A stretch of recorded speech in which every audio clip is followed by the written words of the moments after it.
Keluaran pasal 16. Mana Sabat. Setelah mereka berangkat dari Elim, tibalah segenap jemaah Israel di padang gurun Sin yang terletak di antara Elim dan gunung Sinai pada hari yang ke-15 bulan yang kedua sejak mereka keluar dari tanah Mesir. Di padang gurun itu bersungut-sungutlah segenap jemaah Israel kepada Musa dan Harun dan berkata kepada mereka, kalau kami mati tadinya di tanah Mesir oleh tangan Tuhan ketika kami duduk menghadapi kuali berisi daging dan makan roti sampai kenyang. Sebab kamu membawa kami keluar ke padang gurun ini untuk membunuh seluruh jemaah ini dengan kelaparan. Lalu berfirmanlah Tuhan kepada Musa, sesungguhnya aku akan menurunkan dari langit hujan roti bagimu. Maka bangsa itu akan keluar dan memungut tiap-tiap hari sebanyak yang perlu untuk sehari, supaya mereka kucoba apakah mereka hidup menurut hukumku atau tidak.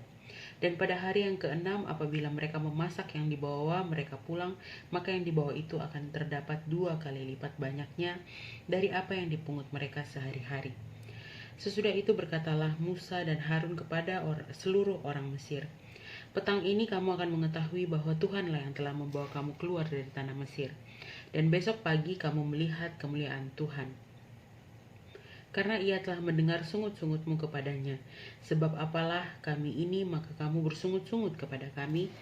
Lagi kata Musa, jika memang Tuhan yang memberi kamu makan daging pada waktu petang dan makan roti sampai kenyang pada waktu pagi, karena Tuhan telah mendengar sungut-sungutmu yang kamu sungut-sungutkan kepadanya, apalah kami ini? Bukan kepada kami sungut-sungutmu itu, tetapi kepada Tuhan. Kata Musa kepada Harun, katakanlah kepada segenap jemaah Israel, marilah dekat ke hadapan Tuhan, sebab ia telah mendengar sungut-sungutmu. Dan sedang Harun berbicara kepada segenap jemaah Israel, mereka memalingkan mukanya ke arah padang gurun, maka tampaklah kemuliaan Tuhan dalam awan. Lalu berfirmanlah Tuhan kepada Musa, aku telah mendengar sungut-sungut orang Israel. Katakanlah kepada mereka, pada waktu senja kamu akan makan daging dan pada waktu pagi kamu akan kenyang makan roti. Maka kamu akan mengetahui bahwa akulah Tuhan Allahmu. Pada waktu petang datanglah berduyun-duyun burung puyuh yang menutupi perkemahan itu. Dan pada waktu pagi terletaklah embun sekeliling perkemahan itu.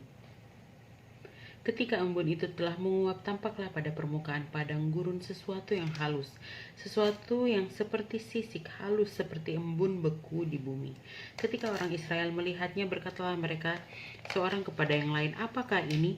Sebab mereka tidak tahu apa itu. Tetapi Musa berkata kepada mereka, inilah roti yang diberikan Tuhan kepadamu menjadi makananmu. Beginilah perintah Tuhan, pungutlah itu, tiap-tiap orang menurut keperluannya masing-masing. Kamu boleh mengambil untuk seisi kemahnya, segomer seorang, menurut jumlah jiwa. Demikianlah diperbuat orang Israel, mereka mengumpulkan, ada yang banyak, ada yang sedikit. Ketika mereka menakarnya dengan gomer, maka orang yang mengumpulkan banyak tidak kelebihan, dan orang yang mengumpulkan sedikit tidak kekurangan. Tetapi tiap-tiap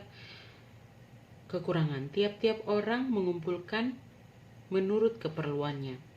Musa berkata kepada mereka, seorang pun tidak boleh meninggalkan daripadanya sampai pagi. Tetapi ada yang tidak mendengarkan Musa dan meninggalkan daripadanya sampai pagi, lalu berulat dan berbau busuk. Maka Musa menjadi marah kepada mereka. Setiap pagi mereka memungutnya, tiap-tiap orang menurut keperluannya. Tetapi ketika matahari panas, cairlah itu.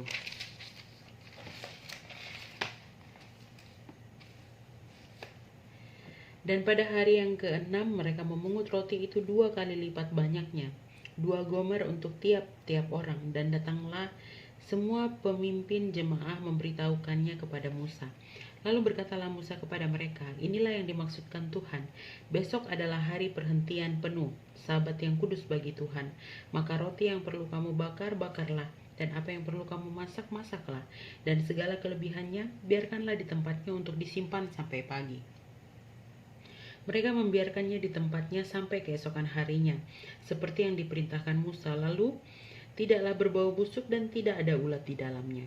Selanjutnya kata Musa, makanlah itu pada hari ini, sebab hari ini adalah Sabat untuk Tuhan. Pada hari ini tidaklah kamu mendapatnya di padang.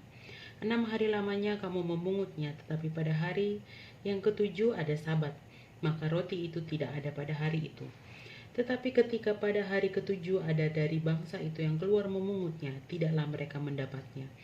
Sebab itu Tuhan berfirman kepada Musa, berapa lama lagi kamu menolak mengikuti segala perintahku dan hukumku?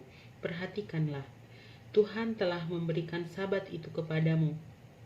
Itulah sebabnya pada hari ke-6 Ia memberikan kepadamu roti untuk 2 hari. Tinggallah kamu di tempatmu masing-masing, seorang pun tidak boleh keluar dari tempatnya pada hari ketujuh itu. Lalu beristirahatlah bangsa itu pada hari ketujuh. Umat Israel menyebutkan namanya mana. Warnanya putih seperti ketumbar dan rasanya seperti rasa kue madu. Musa berkata, beginilah perintah Tuhan, ambillah segomer penuh untuk disimpan turun-temurun, supaya keturunan mereka melihat roti yang kuberi kamu makan di padang gurun, ketika aku membawa kamu keluar dari tanah Mesir.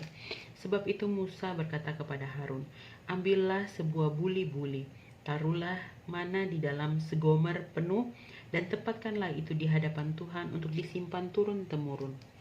Seperti yang diperintahkan Tuhan kepada Musa, demikianlah buli-buli itu ditempatkan Harun di hadapan tabut hukum Allah untuk disimpan. Orang Israel makan mana 40 tahun lamanya, sampai mereka tiba di tanah yang didiami orang. Mereka makan mana sampai tiba di perbatasan tanah Kanaan. Adapun segomer ialah 1/10 eva.